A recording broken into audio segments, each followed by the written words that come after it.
What I'm going to do here is read a statement that was so beautiful to me. It resonates with my inner soul when it talks about character, dignity, respect.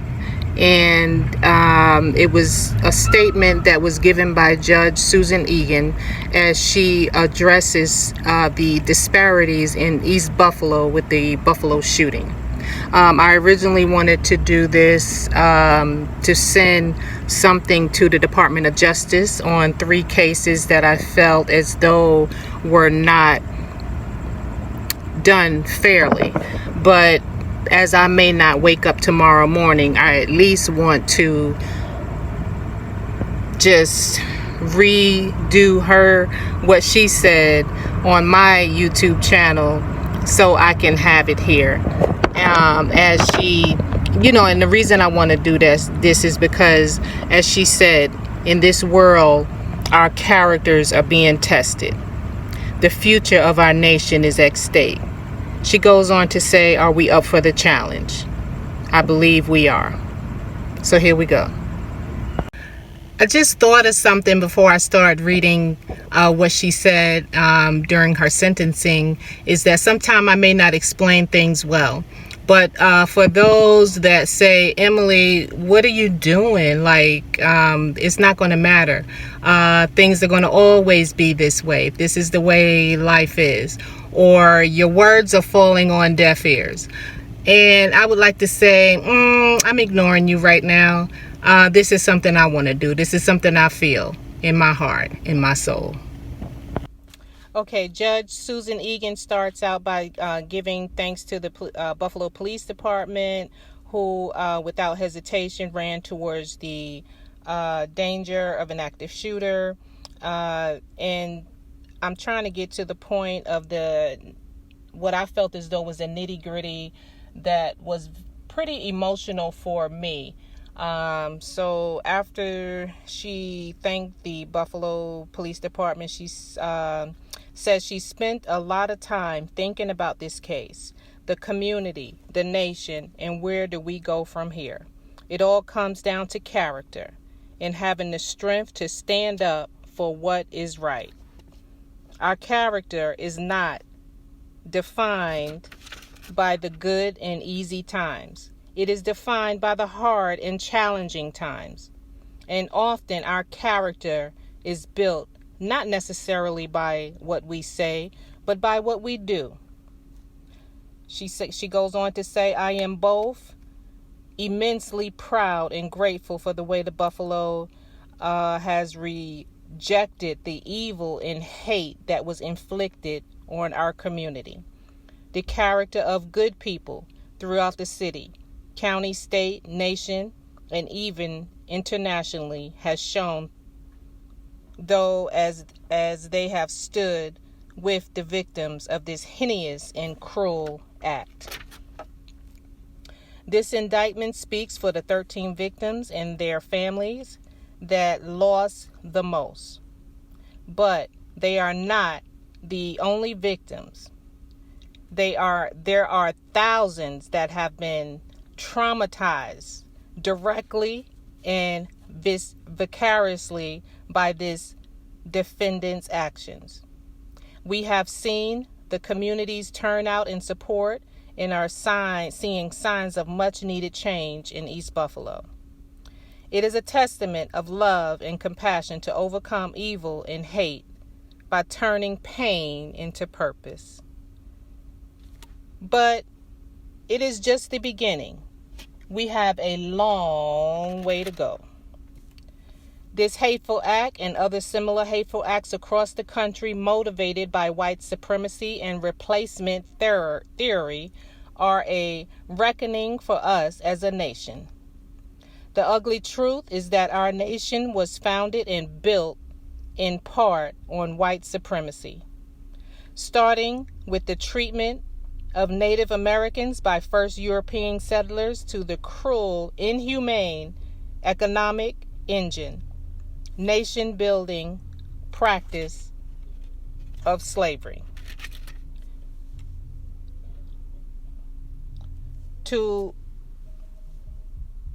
indenture servitude to Jim Crow laws, to government policies creating segregated public housing with communities of color often placed in environmentally hazardous locations, to the manner in which expressways were built, dividing urban neighborhoods to create easy access to government subsidized developments in the suburbs, with restrictive covenants prohibiting the sale of suburban homes to African Americans, to redlining practices in communities of color, further devaluing those neighborhoods, to the GI Bill, a well-deserved financial boon to our servicemen,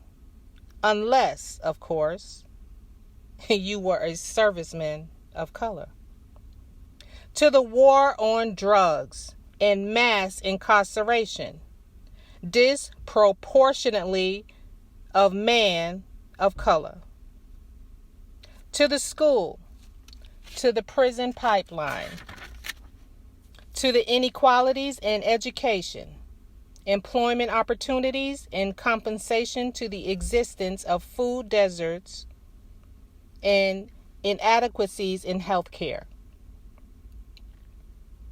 Our history is replete with both individual and systemic discriminatory practices, many of them still firmly in place today. In fact, it is these very policies and practices that contributed to and made this atrocity possible. The effects of these policies, some current and others decades and centuries old, created the segregation in our city and enabled this defendant to research and identify his target to maximize his impact of his evil intent. All of these policies and systems, either sponsored or tolerated by the government and implemented by individuals, were designed to destroy the very fabric of family life opportunities for success, the creation of generational wealth, and even the mere existence of hope in communities of color. The harsh reality is that white supremacy has been an insidious cancer on our society and nation since its inception, and it undermines the notions of meritocracy and the land of opportunity that we hold so dear. However, white supremacy is not inevitable or unstoppable. It has been carefully cultivated and nurtured by individuals and the government for centuries. This is the history that we all have inherited. It has been passed down from generation to generation. We must acknowledge that history. See that history for what it is. Recognize it and learn from it, or we will be doomed to repeat it. Let ours be the generation to put a stop to it. We can do better. We must do better. Our own humanity requires it. As an individual, we must call out injustice in our daily lives when we see it. We must reject racism in all its forms. We must be conscious of the power of our words and actions and the impact they have on those around us, both intended and unintended. We must demand better of our public servants in their efforts to address inequity. And we must embrace government policies aimed at creating and fostering diversity, equity, and inclusion. We must make the outpouring of support, love, and compassion that followed this heinous act in everyday practice. We are stronger together. These are hard and challenging times. Our characters are being tested. The future of our nation is at stake. Are we up for the challenge? I believe that we are. In the words of poet laureate Amanda Gorman, there is always light if only we are brave enough to see it. If only we are brave enough to be it. Okay, there's always a method to my madness, and what I'm thinking is that regardless to what has happened, has happened, and she said a lot of powerful words.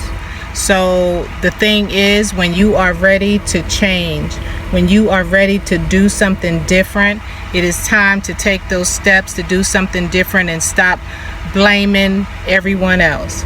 Get into self, as many other people have always said,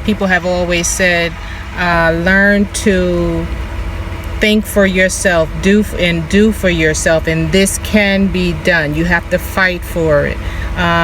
Regardless of how the mind has been manipulated, regardless to how the mind has been trained and the brain has been trained, regardless to how weak or strong one's mind is.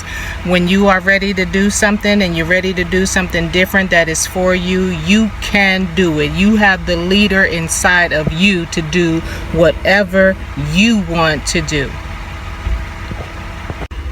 Getting into the mindset of choosing our battles. We cannot fight every battle, but we can join and volunteer in programs that we can participate in, that can help, that would make us feel good. We can open up businesses that is in our immediate community that would make us feel good. So we cannot fight every battle. We just can't do it. But we can work on ourselves.